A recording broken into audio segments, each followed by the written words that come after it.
Here we are with another edition of the Megan and Ryan Show. uh, First, we'd like to congratulate you on surviving your first week of distance learning. Woohoo! Our hope, hey, our hope with these videos is to make this text really useful to you.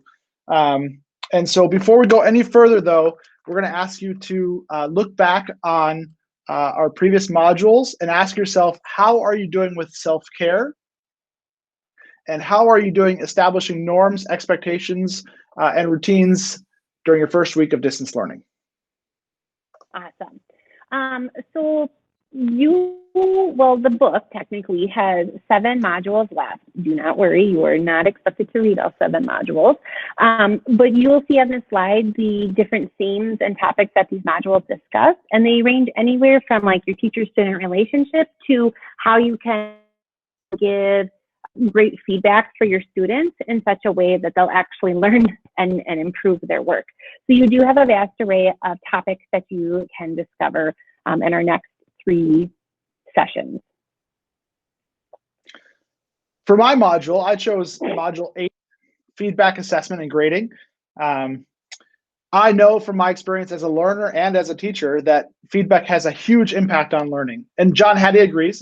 Feedback is one of his top 10 high impact teaching strategies. The 2 things that specific things I took from my module are, the first was an anecdote about a high school statistics teacher. His name is Matt Alexander. It's on page 148.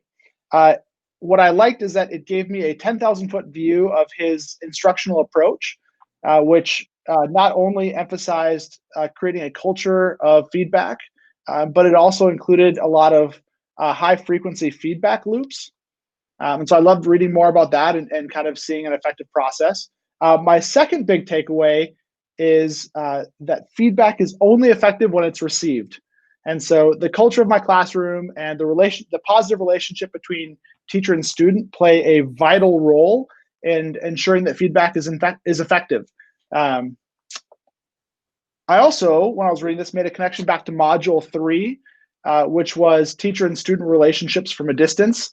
And what I liked about that module is it gave me some very pragmatic steps I could take with all students, including students that are difficult to build a relationship with, and just kind of had some nice advice about doing that specifically in a distance learning classroom.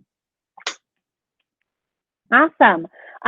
So while I was reading and rereading our audio text, I found that module 5, teacher clarity at a distance, was a module that I was easily able to relate to, really thinking back to asynchronous teaching last spring.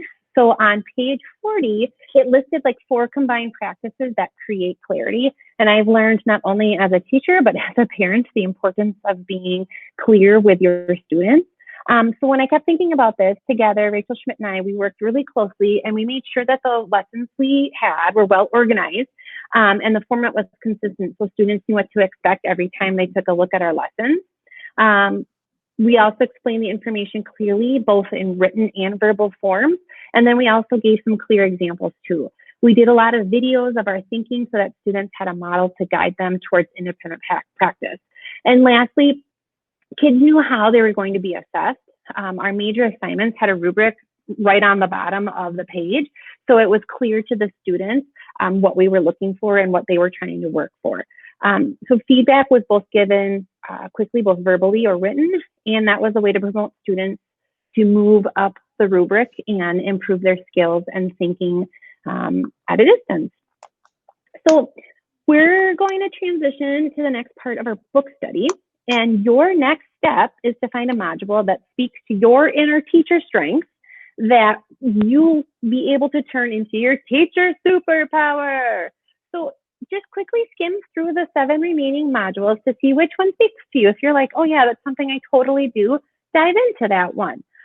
You can read the text or you can listen to the audio versions that I have recorded. And please, I must warn you, I stumbled over some words even after I practiced, so please be forgiving. But your purpose for reading is just to pull out some strengths that you use in your classroom and maybe some examples taken from your own practice.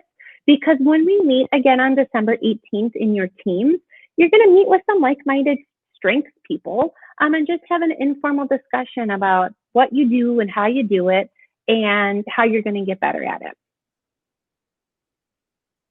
So good luck the next week of distance learning, and make sure that you are finding time for yourself and your self-care and your family. And Ryan, anything else you want to add?